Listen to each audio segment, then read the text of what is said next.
మొట్టమొదటి పుస్తకం మల్లిపద. దాన్ని ఎవరికి అంకితం చేశానంటే గద్వాల సంస్థానంలో లక్ష్మీ మహాదేవమ్మ రాణిగా ఉన్న సమయంలో గుండేరావు పరికార్ అనే ఒక గొప్ప పండితుడు సెషన్ జడ్జిగా ఉండి ఆయన రిటైర్డ్ అయ్యి 85 ఏళ్ల వయసులో హైదరాబాద్లో ఉంటే ఓల్డ్ సిటీలో నేను ఆయన దగ్గర చిన్నపిల్లగానే 14 ఏళ్ళ వయసు ఆయన దగ్గర ఈ వేదాలు ఉపనిషత్తులు అన్నీ చదువుకున్నాను. కాబట్టి మొదటి పుస్తకం ఆయనకు అంకితం చేసిన. ముగ్గుగా చూడంగానే నాకు మొదటి పుస్తకం గుర్తుకొచ్చింది. అందులో ఏం రాశాను అంటే ఇంటి ముందర ముగ్గు, ఇంటి ముందర ముగ్గు, ఇంటి మోమున సిగ్గు, పరిసరాలకి నిగ్గు పూనలమ్మ, పరిసరాలకి నిగ్గు పూనలమ్మ. ముగ్గు కానీ సిగ్గు కానీ మొత్తం పరిసరాలను ముడిపించగలిగిన శక్తి కలిగినవి అని రాసిన పదం నాకు గుర్తుకొచ్చింది కాబట్టి దాన్ని మీకు వినిపించాను. చాలా సంతోషంగా ఉంది ఈ సంబరాల్లో పాల్గొనడం. ఎందుకంటే చాలా పండుగలు ఉంటాయి, కానీ అన్ని పండుగల్లో మొదటి పండుగ యుగాది. ఆ యుగాదిని తెలుగులో మనం ఉగాది అంటాం. ఎల్లయ్యను ఎల్లయ్య అంటాము కదా, ఎల్లయ్యను యాగేర్చి ఎల్లయ్య అంటాము. యా ఉన్నటువంటి అచ్చుతో కూడుకున్న యకారాన్ని ఏం చేస్తాం మనం, హల్లును తీసేసి అచ్చుతో ఉచ్చరిస్తాం. అంటే తెలుగు మనం ఏం చేస్తామంటే అచ్చుతో కూడుకున్న అల్లులో అల్లుని తీసేసి అచ్చుతో పలుకుతాము. లేకపోతే ఏం చేస్తాము అంటే అల్లుని తీసేసి అచ్చుతో పలికితే ఉగాది అయింది. అదే ఎల్లయ్య అనే పదం ఏమైంది, ఎల్లయ్య అయింది. అంటే మళ్ళా లేకపోతే హల్లును కూడా చేస్తాము. అది మన భాష మాండలికంలో ఉన్నటువంటి అది గొప్పతనం అన్నమాట. కాబట్టి యుగాదే ఉగాది అయింది. ఈ ఉగాది ఎన్ని సంవత్సరాలు అయింది ఉగాది మనం చేసుకోబట్టి? అంటే మనం అంటే మనం పుట్టినప్పటి నుంచి మనం చేసుకుంటున్నాం, మనం తెలిసినప్పటి నుంచి చేసుకుంటున్నాం. కానీ ఇప్పటికీ సృష్టి ఆరంభమని ఏమండి 1,97,00,000 129,49,126 సంవత్సరాలు అయింది సృష్టి ఆరంభమై. అంటే 197 కోట్ల సంవత్సరాలు అయింది సృష్టి ఆరంభం. అంటే సృష్టి ఆరంభంలో చేసినటువంటి పండుగ ఏదైతే ఉందో అది ఉగాది అని మీకు మనవి చేస్తున్నాం. ఇతర మతాలకు మన మతానికి ఉన్నటువంటి తేడా ఏమిటి అంటే ఇతర మతాల్లో మతాలు పుట్టినప్పటి నుంచే పండుగలు వచ్చాయి, కానీ భారతీయ సంస్కృతి సనాతన మతం సనాతన ధర్మం ఏదైతే ఉందో అది ఉద్భవించినప్పటి నాటి నుంచే ఈ పండుగ మనం జరుపుకుంటున్నాము అని మీకు మనం చేస్తున్నాము. మొత్తము ఎన్ని కోట్ల సంవత్సరాలు ఈ 4 యుగాది సృష్టి అంటే 432 కోట్ల సంవత్సరాలు ఒక సృష్టి. కోపం వచ్చి బ్రిడ్జి కూలిపోతే బాగుండు, కోపం వచ్చి వాని కొంప కూలిపోతే బాగుండు, కోపం వచ్చి వాని కారు తగలబడిపోతే బాగుండు అని అనుకుంటాం మనం. పిచ్చివాళ్ళు, ఏమే నాలెడ్జ్ లేనటువంటి వాళ్ళు. కానీ ఈ సృష్టి సూర్య చంద్రాదులతో కూడుకున్నటువంటి ఈ సృష్టి. సూర్య చంద్ర మసౌధాత యథాపూర్వమకల్పై దివంచ పృథివీంచ అంతరిక్ష రథోస్ప వేదమంతం. భగవంతుడు సృష్టి కంటే ముందు సూర్యుడిని చంద్రుని నక్షత్రాలను ఎలా నిర్మించాడో అదేవిధంగా ఈ సృష్టిలో కూడా చేశాడు. సృష్టిలో తేడా ఉండదు, మన దృష్టిలో తేడా ఉంటుంది. సృష్టిలో తేడా ఉండదు, మన దృష్టిలో మాత్రమే తేడా ఉంటుంది. అంటే భగవంతుడి యొక్క సృష్టి చాలా గొప్పది. కాబట్టి అంత తొందరగా ఈ సృష్టి నశించదని నీకు చెప్తున్నాను నేను. ఏమి ఉక్రెయిన్ యుద్ధం వల్ల రష్యా పోతే పోవచ్చు, దేశం పోరాడితే పాకిస్తాన్ పోవచ్చు, లేకపోతే చైనా యుద్ధం వల్ల ఇంకోటి ఇజ్రాయిలో లేకపోతే ఇంకో దేనికో ఇబ్బంది కలగవచ్చు. ఒక దేశం వల్ల మరొక దేశానికి నష్టం కలుగుతుంది, కానీ సృష్టి మాత్రం ఇంకా 200 కోట్ల సంవత్సరాల వరకు ఈ సూర్యుడిని చూడవలసిందే, చంద్రుడిని చూడవలసిందే, ఈ గాలిని పీల్చుకోవాల్సిందే. ఏమండి, ఇలాంటి విశ్వవిద్యాలయంలో చదవవలసిందే.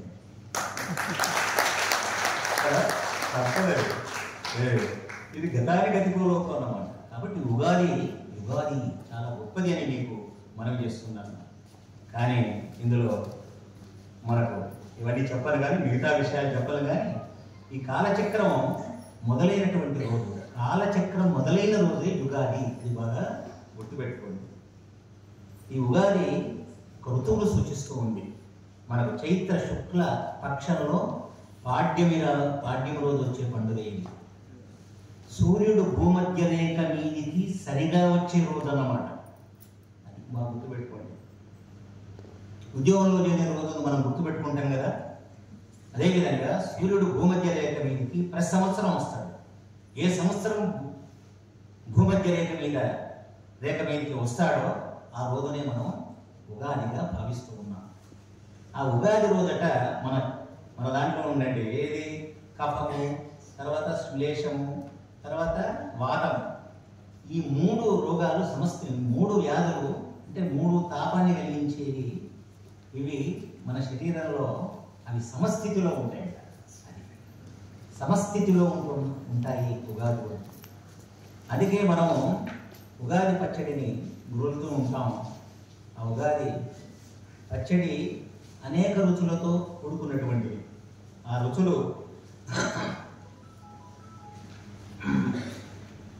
రుచుల గురించి చెప్పి చింతపులుసు, వేపపూత, గసాలు, కొబ్బరి చురం, బెల్లం కదా, ఇవన్నీ కూడా మనకు సమస్థితిని కలిగించేవి అన్నమాట. కాబట్టి ఆ పచ్చడిలో మనం కలుపుకుంటూ ఉంటాం. ఇటువంటి ఉగాది మనకు భారతీయుల యొక్క సంస్కృతికి ఇది గుర్తన్నమాట. అంటే ఋతువుల పరంగా, తేదీల పరంగా వచ్చే పండుగ కాదు ఉగాది. తేదీల పరంగా వచ్చే పండుగ కాదు, ఋతువులలోని మార్పుల ఫలంగా వచ్చే పండుగగా నేను మీకు మనవి చేస్తూ ఉన్నాను. తర్వాత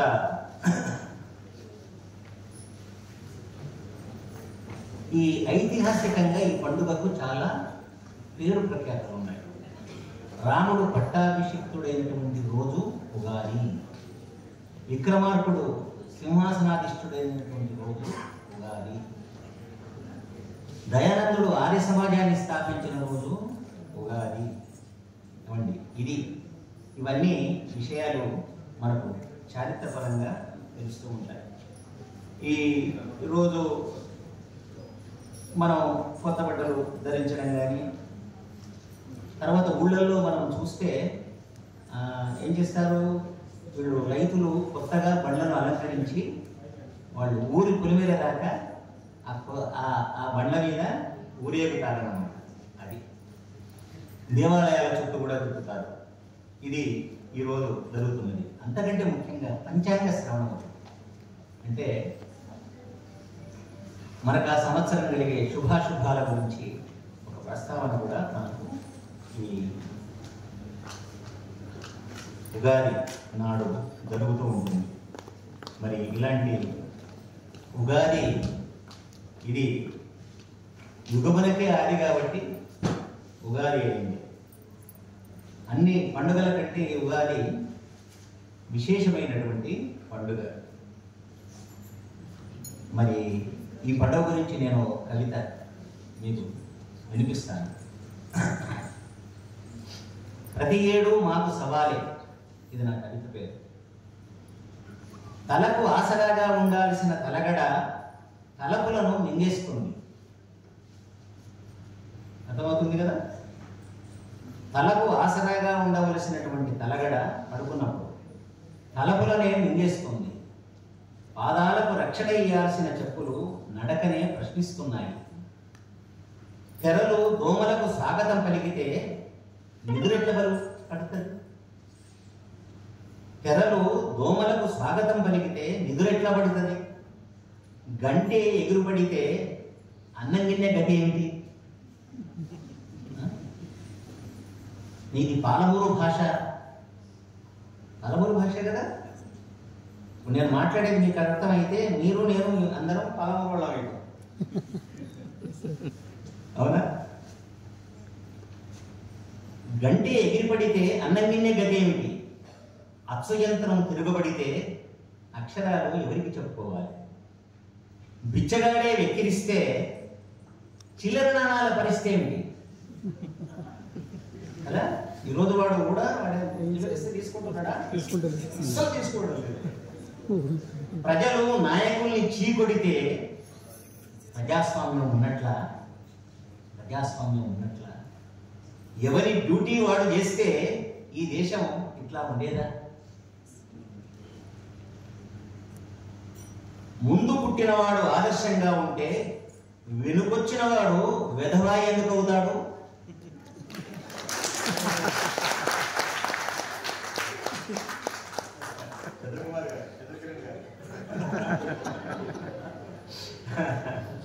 రోగానికి ఏం రోగమో కానీ ఆరోగ్యవంతున్నే గాయం చేస్తుంది.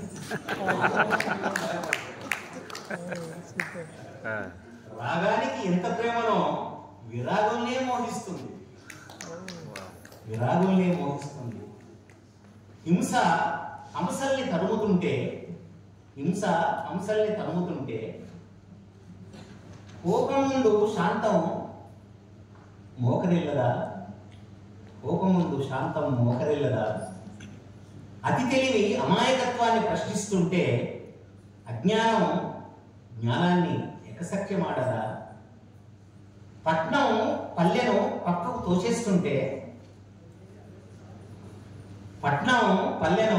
పక్కకు తోసేస్తుంటే మేడలు గుడిసెల్ని ఎక్కిరించవా?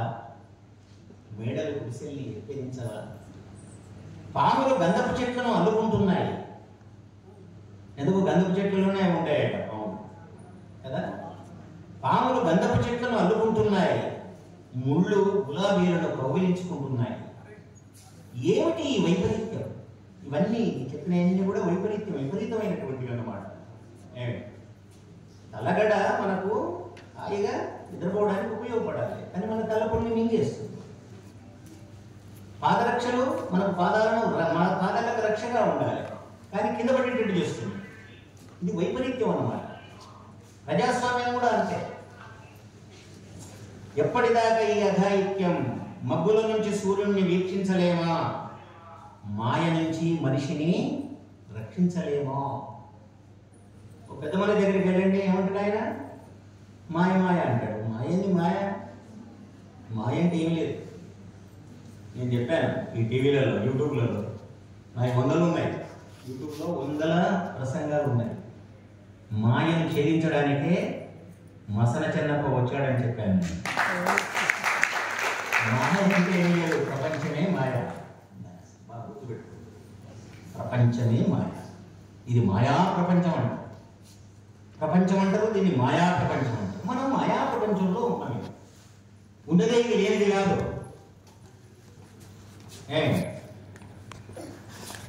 భర్తకు తల్లి లేకపోతే ఆమె అత్త అవుతుందా? చెప్పండి. కొడుకుకు భార్య కాకపోతే కోడలు అవుతుందా? ఉన్నదా లేదా? అత్త కోడలు ఉన్నదా లేదా? ఇదంతా అత్తా కోడల ప్రపంచం అంటావా లేదా? అన్నదమ్ముల ప్రపంచం, అత్తా కోడల ప్రపంచం, అవునా కదా? రాజకీయ ప్రపంచం అని మనం పేర్లు పెడతాం మనం ఈ ప్రపంచానికి. ఇదంతా కూడా మాయ అంటే లేనిది కాదు అని ధైర్యం మీకు విలువ చేస్తున్నాను. ఇదంతా ఉన్నదే. ఇది మాయా ప్రపంచం అంటే ఉన్నదే. ఈ మాయా ప్రపంచంలో మనం ఉన్నాం. కాబట్టి మబ్బుల నుంచి సూర్యుని చూడాలి, మాయ నుంచి బయటపడాలి. అది నేను కోరేది. మీకు మాయ నుంచి మనిషిని రక్షించలేమా? ఆది నుంచి ఇలాగే ఉంటే అమ్మా నిన్ను ఎవరు పిలుస్తారు? ఇక ఉగాది దగ్గరికి వచ్చాను, అదే మొదటి నుంచి ఇట్లాగే ఉన్నావా నువ్వు? అనేకమైన నామాలతో నువ్వు మా ముందుకు వస్తున్నావు. మొదటి నుంచి నువ్వు ఇలాగే ఉన్నావా? ఆది నుంచి ఇలాగే ఉంటే అమ్మా నిన్నెవరు పిలుస్తారు, ఉగాది లక్ష్మి అని నిన్నెవరు ప్రేమతో సంబోధిస్తారు. నీ కోకిల పాటలు విని మా ఆకలి మరిచిపోమంటావా? అమ్మా ఉగాది, ఎంతమందిని నీ చైత్ర రథంపై ఎక్కించుకుంటావు? చైత్ర రథం మీద ఎక్కించేవాడు ఎవడు? ఎవరైనా వసంతుడు, మన తెలుగు వాళ్ళం కదా, తెలుగు వాళ్ళం తెలుసుకున్నాడు. అశాంతం వసంతం ఉండదు, అశాంతం వసంతం ఉండదు, అఖిలావనికి సంతోషం నిండదు, అఖిలావనికి సంతోషం నిండదు. మూడు వారిన బ్రతుకుల్ని చిగురింపజేస్తావా? మోడీ సాగుకు చెప్పి గ్యాసు ధర తగ్గిస్తావా? మోడీ సాగుకు చెప్పి గ్యాసు ధర తగ్గిస్తావా? పచ్చడి చేసుకోవడానికి కొత్త కుండ ఉలక్కి. మట్టి కుండలో ఎవరు పచ్చడి చేసుకోవడం లేదు. కానీ ఇప్పుడు ఆ కుండ ఏమైపోయింది? మట్టి కుండ ఫ్రిడ్జ్ రూపంలో మనకు అవతరించింది. కానీ ఫ్రిడ్జ్ రూపంలో అవతరించిన కుండ మనకు వ్యాధి కారణమైంది, రోగ కారణమైంది. కానీ మట్టి కుండ ఒక కవి నాకు తెలిసిన ఆయన ఉన్నాడు, నేను మట్టి నుంచి పుట్టాను అని పెద్ద కవిత రాశాడు. నువ్వు మట్టి నుంచి పుట్టావు కదా, మీ ఇంట్లో మట్టి పాత్రలు అసలే కనిపించడం లేదేంటి? అన్ని ప్లాస్టిక్, స్టీలు, కాదంటే వెండి, లేకపోతే బంగారం. కవిత్వం రాయడం లేదు, పైత్యం లేకుండా ఉండడం లేదు. కవిత్వం రాయడం లేదు, పైత్యం లేకుండా ఉండడం. వ్యక్తిత్వం కవిత్వం కంటే, కవి కంటే వ్యక్తిత్వం చాలా గొప్పది. కాబట్టి అటువంటి వ్యక్తిత్వాన్ని నిలబరుచుకోవాలి మనం. పచ్చడి చేసుకోవడానికి కొత్త కుండ ఉలక్కి, పాత చింతపండు కోసం చూడక తప్పదు వెనక్కి. రోజు బజార్లో మనకు పాత చింతపండు దొరుకుతుందా? దొరుకుతుంది. అల్లము ధరను మించింది బెల్లం ధర. ఒక్కొక్కసారి బెల్లం ధరను మించుతుంది అల్లం ధర. అయినా పచ్చడి చేసుకోక తప్పదు. మా బాబువులు చెప్పే పంచాంగం వినక తప్పదు.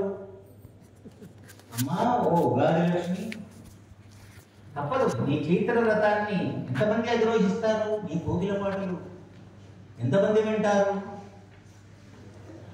పచ్చడి చేసుకోవడానికి కొత్త కుండ కరువైందే, పాత చింతపండు కూడా దొరకడం లేదే. ఇప్పుడు ఆ చింతపండు కూడా మీకు తెలుసా? నేను అప్పుడప్పుడు షాపులకు వెళ్ళి సాయంత్రం నేను తెస్తాను. నేను సగం ఇత్తులు సగం ఏముంటాయి, చింతపండు ఉంటుంది, సగం ఇత్తులు ఉంటాయి. అంటే కల్తీ లేకుండా, వెలితి లేకుండా, కలితి లేని వస్తువు ఉండదు, వెలితి లేని మనిషి ఉండడు. అట్లా తయారైపోయింది. అమ్మా ఉగాది, నిన్నటి నీ పేరు శోభకృత్తు, నేడు క్రోధివయ్యావు, పేరు మారినంత సులభంగా మా రాతలు మారుతాయా? పేరు మారినంత సులభంగా మా రాతలు మారుతాయా? అమ్మా కొత్త సంవత్సరంలోనైనా ఏ బాధలు లేకుండా చెయ్యి. నీకు స్వాగతం చెప్పాలంటే భయమేస్తుంది, అయినా తప్పదు. సజల నేత్రాలతో, బొంగురు గొంతుకలతో స్వాగతం నీకు. మళ్ళీ మళ్ళీ నిన్ను ప్రశ్నిస్తామని కొత్త పేర్లతో ప్రత్యక్షమవుతావు. కానీ శరా మామూలే, ప్రతి ఏడూ మాకు సవాలే, ప్రతి ఏడూ మాకు సవాలే.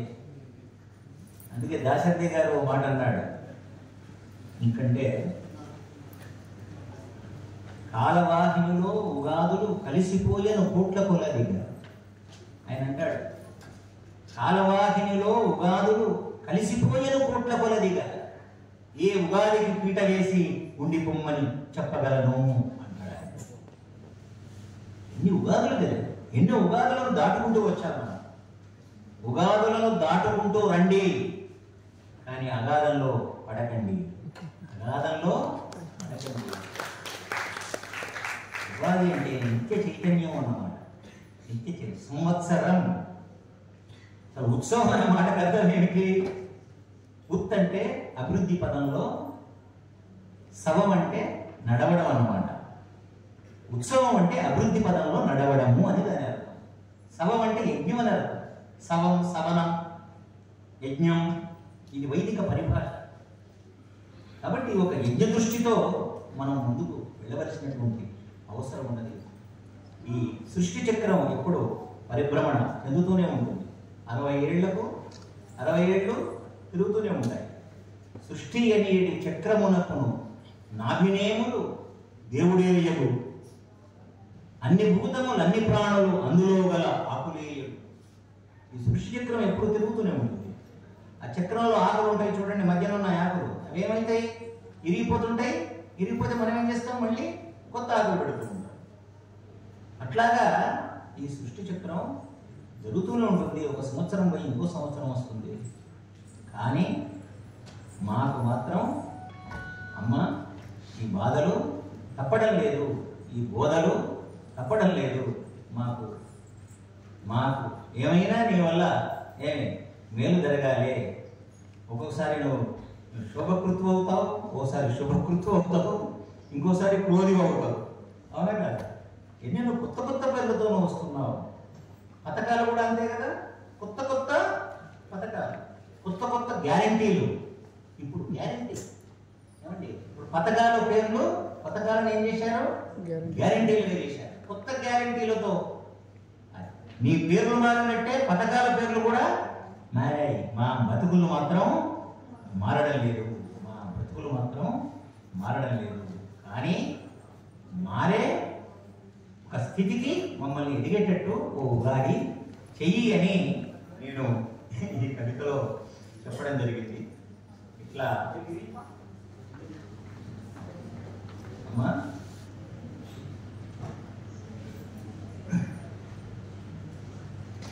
చిన్న 2 మాటలు చదివి ముగిస్తాను. నేను కోకిల గురించే మొదలు ప్రస్తావించాను. నేను కోకిలను కోరుతున్నాను. కోకిల అంటే ఎవరు? కోకిల అంటే నా దృష్టిలో కవి. పూజంతం రామరామేతి మధురం మధురాక్షరం ఆరుయ్య కవితాశాఖ వందే వాల్మీకి కోకిలం. బాగా గుర్తుపెట్టుకోండి. కోకిల అంటే ఎవరు? మన దృష్టిలో కవి. కవికి నేను కోరేదేమిటి? కవిని కోరేది ఏమిటి అంటే ఒకరు చిగురులు మేసి వలపు రాగము తీసి ప్రజల తత్వము తెలిసి పాడవే కోకిల. ప్రజల తత్వం తెలిసి కోకిల పాడుతుందా? కానీ కోకిల మాత్రం పాడుతూనే ఉంటుంది. అది ఎప్పటి నుంచి పాడుతుందో మనకు తెలియదు. అవునా? నేను మా కాలనీలో, నేను బోడుకోలో ఉంటాను హైదరాబాద్లో. ఒక చాలా రోజుల నుంచి 4-5 గంటలకు లేచినప్పుడు ఆ కోకిల పాట వినేది నేను. ఆ కోకిల పాట ఎంత నన్ను పరవశింపజేసిందంటే అంత పరవశింపజేసింది. బహుశా ఆ కోకిల పాట పరవింపజేస్తే మీరు ఏమన్నానండి, ఆ రోజు 5 గంటలకు కలం పట్టుకొని 10 గంటల లోపల ఒక 50 పద్యాలు రాశాయి. తర్వాత ఏం చేశారంటే ఒక 10 రోజుల్లో ఒక 300 పద్యాలు రాశాను కోకిల మీద.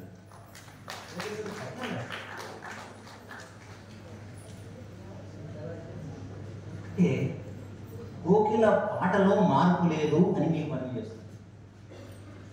కోకిల ఏ సంగీత విద్వాంసుని దగ్గర పాట నేర్చుకున్నది?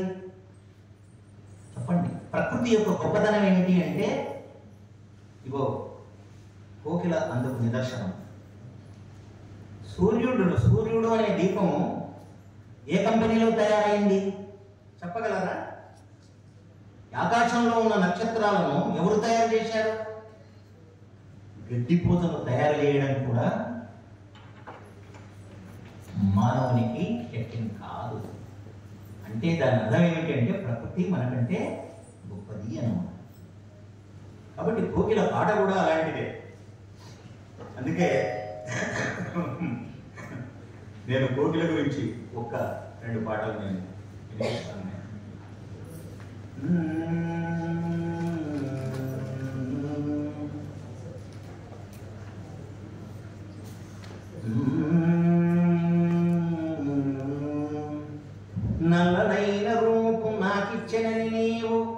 బాధపడకు తల్లి భావమందు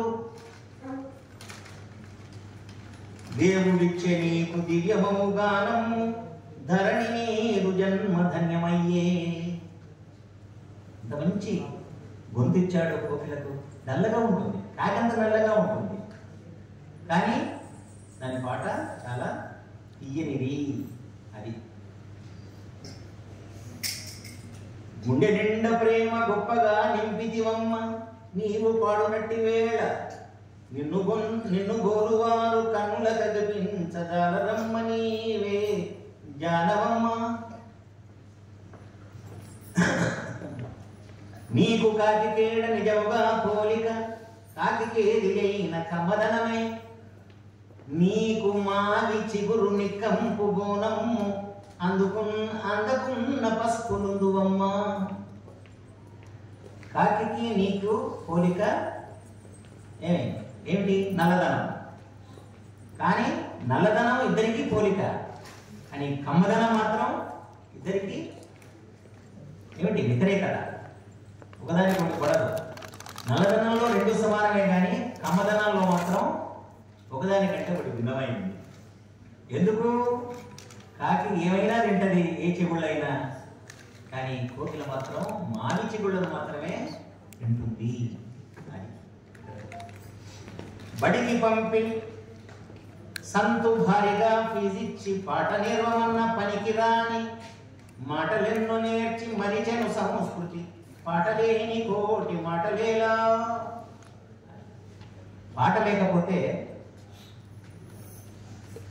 బ్రతుకే లేదు. విధంగా చెప్పాలి అంటే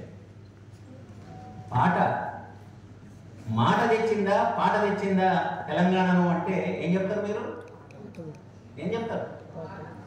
పాట తెచ్చిందండి కదా. ఆ పాటలో కూడా మాట ఉంటుంది. అది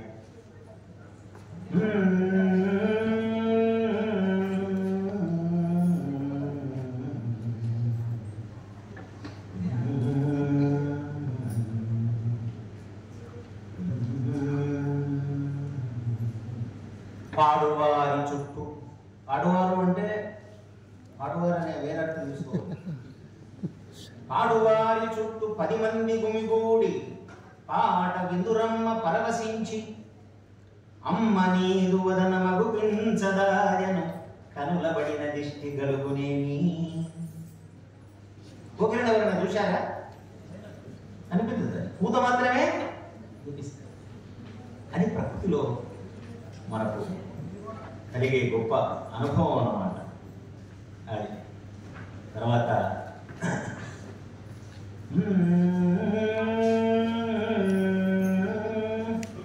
కంటి రెప్పలందు కన్నీరు దాగుండు తరణి మబ్బులందు దాగుకొను. తరణి అంటే సూర్యుడు. చెలమ ఇసుకలందు తలదాచుకొనియుండు నీవు కొమ్మలందు నిలుతువమ్మా. ఎందుకన్నానంటే కవి ఎప్పుడు కూడా బయటికి రాడు, భిక్షుల్లోకి రావద్దు. ఈ మధ్యన సన్యాసులు కూడా రాజకీయాల్లోకి వస్తున్నారు. అవునా? సన్యాసులు వస్తున్నారా లేదా? వాళ్ళు నేను సన్యాసులు అన్నాను, సన్నాసులు అంట. కానీ ఎవడు ఎక్కడ ఉండాలో అక్కడే ఉండాలి. కోకిలమ్మ ఎక్కడ ఉంటుంది? చలమ ఎక్కడ ఉంటుంది? చలమ అంటే తెలుసు కదా, ఇసుకలో ఉంటుంది. ఏమయ్యా? కన్నీరు ఎక్కడ ఉంటుంది? కంటిరెప్పల్లో ఉంటుంది. సూర్యుడు ఎక్కడ ఉంటాడు? మబ్బుల్లో దాడుకొని ఉంటాడు. అట్లాగే కోకిలమ్మ లాగా కవులు కూడా ఉండాలి అని దీని సందేశం అన్నమాట. అది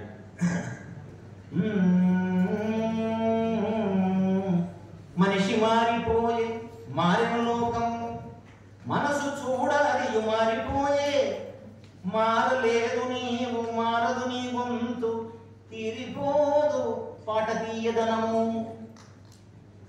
ప్రపంచంలో నాకు తెలిసినంత వరకు బాలుగారు కూడా ఒక తీగ పాట పాడతాడా? ఒక తీగ పాట పాడితే నచ్చుతామా మనం? ఏమే బాలు పట్టుకొని పక్కకు తరిమేస్తాం. కానీ కోకిల పాట మాత్రం మారలేదు. ఇంతవరకు ప్రపంచంలో మారని పాట వినిపించిన ఏమిటి? ఒక పక్షి కోకిల మాత్రమే అని మీకు మనవి చేస్తున్నాను నేను. అందుకే గుర్తుపట్టునట్టి గొంతు నీది. ఎక్కడ పోయినా కోకిల పాట గుర్తుపట్టవచ్చు. అమెరికా పోయినా కోకిల పాట గుర్తుపట్టవచ్చు అండి. పరమ పురుషుడిట్లు ప్రత్యేకముగా నిన్ను పుట్టునట్లు చేయు పుణ్యమేమో. నిన్ను భగవంతుడు ఆ విధంగా తయారు చేశాడేమో అని నేను అన్నాను. మా సినారే వేల మధుర గీతములల్లి. మా సినారే అండి మా గురువు గారు వేల సినిమా పాటలు రాశాడు కదా. మా సినారే వేల మధుర గీతములల్లి తెలుగు భాషకెంతో ఘనము కూర్చే. గాన కోకిలలకు గ్రసమిచ్చిన కవి ఉసగినాడు నీకునొక పాట. చాలా మంది పాట పాడే వాళ్ళ గొంతులకు పాటలిచ్చాడు సినారే. కానీ అమ్మా నీ గొంతుకు సినారే ఒక పాటనైనా ఇచ్చాడా అని నేను ప్రశ్నించాను ఇందులో. అంటే కోకిల గొంతుకు పాట ఇచ్చేవాడు ఎవడు లేడు అని చెప్పడం అన్నమాట.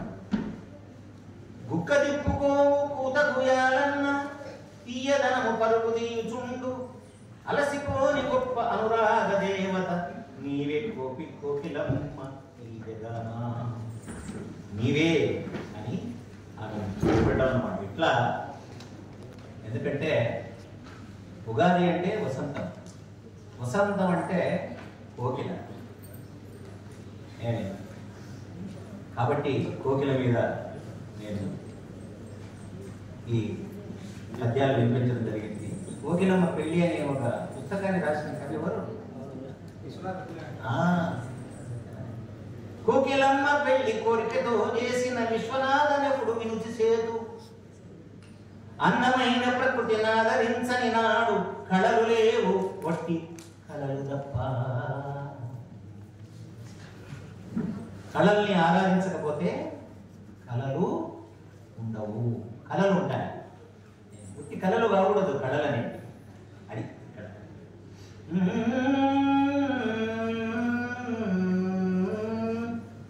పాటలందు నేటి బాలసుబ్రహ్మణ్యమంతవాడు దొరకడవని ఎందు. నిన్న మొన్న అతడు నేల తల్లిని వీడే పాటయని అతని ప్రాణమమ్మ అని అతని గురించి కూడా ఇందులో తీసుకుని రావడం జరిగింది. నేను ముగిస్తానమ్మా, నేను ఎక్కువ టైం తీసుకుంటున్నాను. కోకిలమ్మ పెళ్లి కోనంత సందడి నీకు పెళ్లి అయిన నేను కూడా తప్పకుండా వచ్చి దర్శనమిత్తును పాట అయిన తిండి పరిణయమునా. ఏమమ్మా నీ పెళ్లికి వస్తే పాట వినిపించి ఇంటికి పంపిస్తావా, ఏమన్నా అన్నం పెడతావా అని కూడా కోకిల నేను ప్రశ్నించడం జరిగింది కోకిల మీద. అంటే కోకిల కూతను విని విని నేను 300 పద్యాలు రాశాను. ఇంతగా కోకిల నాకు అనిపించిందా?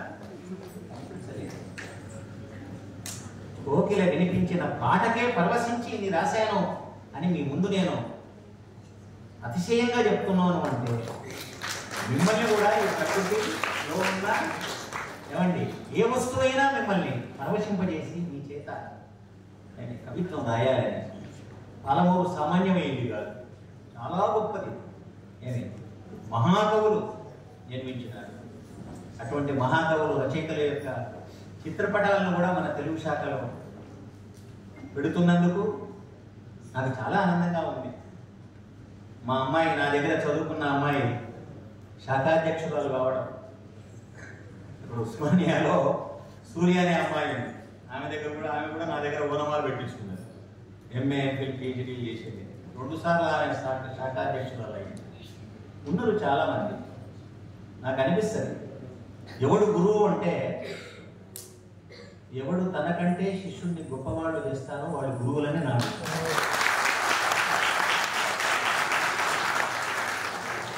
గురువు బరువు రారాదు. ఇప్పుడు అమ్మాయి ఇక్కడ ఉంది కాబట్టి నాకు ఇక్కడ గౌరవం లభించింది. అది మీకు చెప్తున్నాను. ఈ అమ్మాయి లేకపోతే కానీ నాకు పుట్టిన అమ్మాయి అమెరికాలో ఉంది, ఆమె వల్ల కూడా గౌరవం లభించింది. ఎందుకు?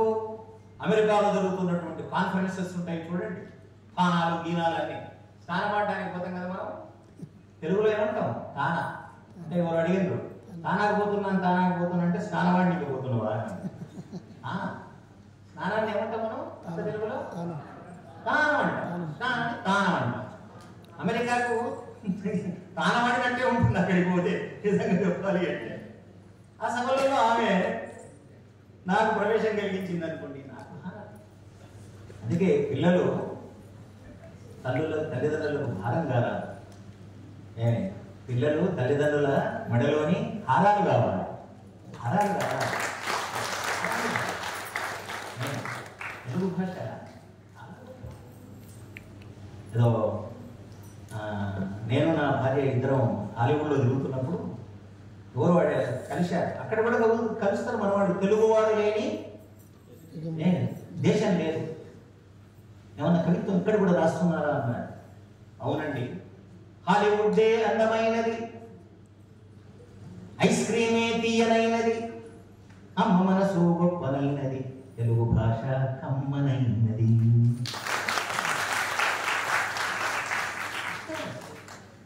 అసలు మనం దేటిలో నాకు అనిపిస్తుంది, అమ్మ కడుపు నుంచి జన్మించిన వాళ్ళని కాదు, అమ్మ నుంచి వచ్చిన వాళ్ళనే కాదు, అమ్మ భాష నుంచి వచ్చినటువంటి వాళ్ళు.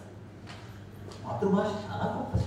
ఎవరికైనా కానీ మాతృభాషను ప్రేమించకపోతే లాభం లేదు. అందుకే నేను మళ్ళీ పదాల్లో రాశాను, మాతృమూర్తిని మరిచి, మాతృభాషను మరిచి, మాతృదేశము మరిచి మనలేను మళ్ళీ. మాతృభూమి కానీ, మాతృభాష కానీ, మాతృమూర్తి తల్లి కానీ, ఈ మూడింటిని కూడా మరిచే మరవకూడదు. మరిస్తే అతడు మనిషే కాదు. అందుకే మనకు తెలుగు అక్షరములు అమృతాక్షరములు. అమృతాక్షరములు ఎంత గుండ్రంగా ఉంటాయి, ముత్యాలుగా ఉంటాయి మన అక్షరాలు. మన భాష కూడా అంత గొప్పది. లాస్ట్ ఒక మాట చెప్పి భాష గురించి ముగిస్తాను.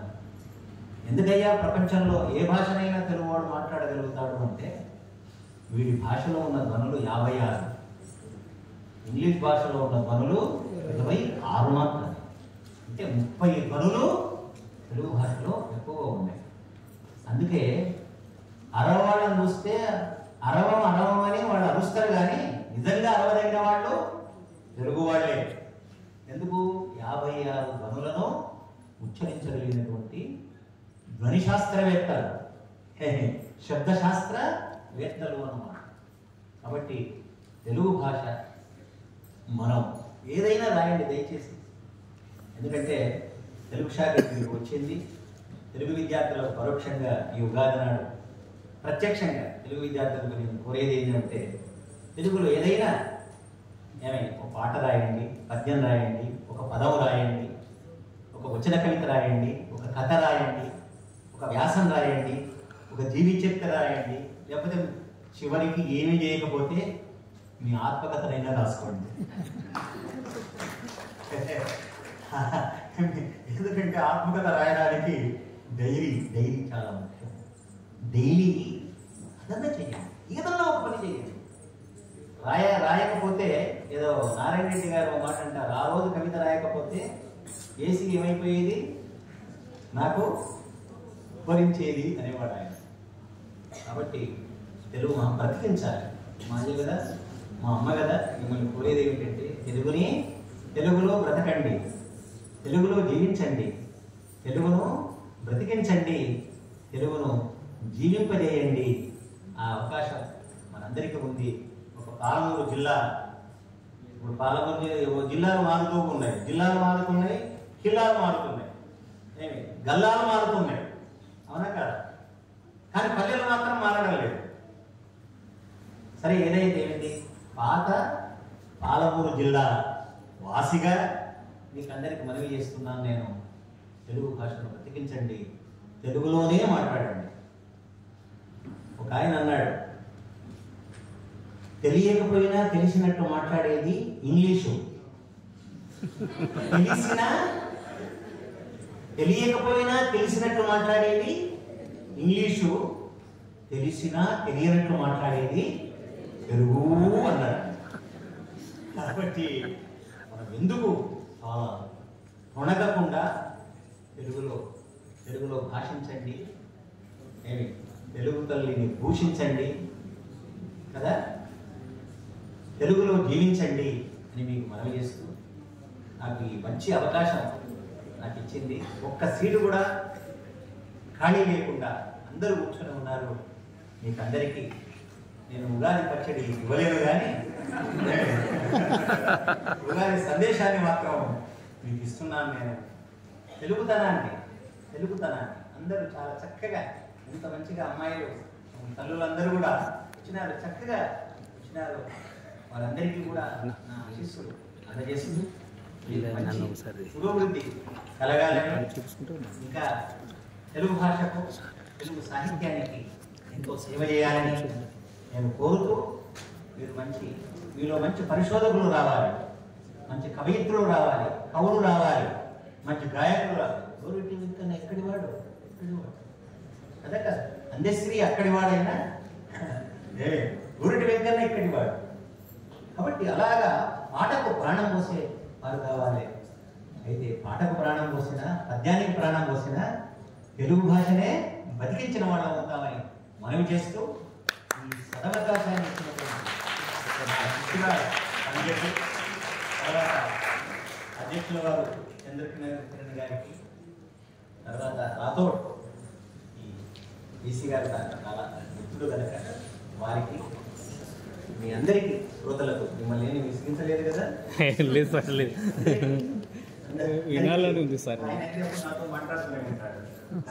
అట్లా మీ అందరికీ కూడా ఈ ఉగాది శుభాకాంక్షలు తెలియజేస్తూ ముగిస్తున్నాను.